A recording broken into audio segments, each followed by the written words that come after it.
If you are facing very difficult decisions in between two very similar options, for example, a career decision, should you go left or right? Should you work in a cubicle? Or should you pursue something that's a bit more artistic, etc., etc.? I just found, or should I say, the method came to me when I was taking a shower. A very good method to solve this difficult decision. That is to ask the following question: which one can I not live without? Which one can I not live without for the following 3 years? Which one can I not live without for the rest of my life? And that, for me, did solve some very important and urgent philosophical options that I was, career options as well, that I was choosing in between. It is difficult to make decisions in between something that's very close to each other. So if you are in that decision-making point of whatever, whether choosing in between schools or work, career, or groups of friends, which is also possible, you have 2 groups, maybe even 3 groups of friends, and you have to choose one of those groups because the other groups are, fighting this group or whatever, some high school teenagers drama show, whatever, or you have to make a choice between, say goodbye to your family for a few years versus a very enticing career option or school that you really, really want to go to, but you don't want to say goodbye to your family for a few years, possibly for, maybe 10 or even 15 years.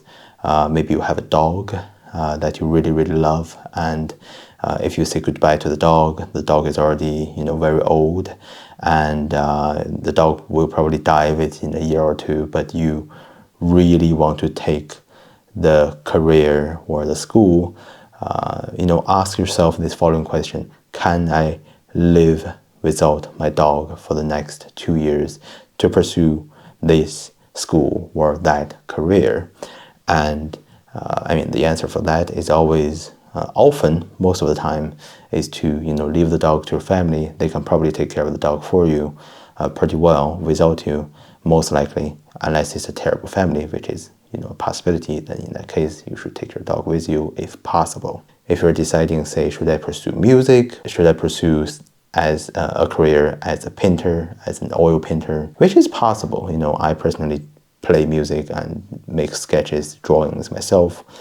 I'm very multi-talented. That is something that I'm quite proud of. Thank you very much. But if you have to make, you probably have to make a professional decision between those two if you really want to pursue one of them as your career for the next 3 to 5, maybe even 10 years, because you can't really pursue both of them at the same time as a professional. What is possible, however, is maybe you can try to pursue one of them, the one that is most likely to be successful. Then you can pursue the other after the first one. Very recently, I heard this musician, this Chinese musician, female Chinese musician, who has been writing a novel for a while. A novel that is roughly, I heard, 200,000 words in Chinese characters, so it's like a medium-sized novel. I would love to read it. And she has made it as a professional musician for quite a few years now, for I think over a decade now. She's very famous, very popular, and now she's, after that career is established, now she's visiting back her childhood dream to write novels, to become a professional writer, or to write a good piece of work, at least. Maybe not as a professional writer. She's already made millions, if not tens of millions of dollars from, her music. So she doesn't really need the money from the book, but that is a pretty good strategy too. So again, if you are facing a terribly difficult career decision or any decision that may apply to this method, ask yourself the simple question: which one can I not live without for the next 3 to 5 years, or maybe the rest of my life? Say if you want to pursue something that's entrepreneurial, versus you want to pursue something that's much more individual, something that's more artistic. Entrepreneurial, you have to work all the time, you have to talk to all kinds of people and assemble all kinds of people together into a company.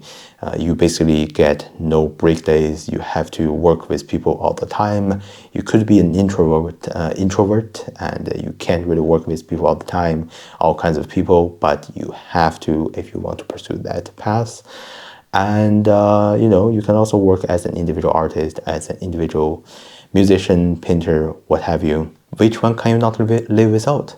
The end point of the being an entrepreneur might be rich, famous, successful, have a lot of assets, a lot of resources. Great. If that's what you want, if you enjoy all the possible benefits, all the possible money and power, then by all means, if you like that, if you cannot live without that, go to that direction. If you can put the artistic side of things down for at least a few years, you can pick it up again after 5 to 10 years. But if you cannot live without the artistic side of things, and you are okay with I don't really need a lot of money, I would love to have a lot of money, but I don't need that much of money. And let's be honest, like if you want to become, say, a successful entrepreneur or a successful artist, the difficulty of those two things are pretty close to each other. Again, you have to make a decision. This method only applies to making a decision, making a choice between two things that's very close to each other. You cannot make a choice with this method with something that is far away from each other. So that's just my random piece of thought.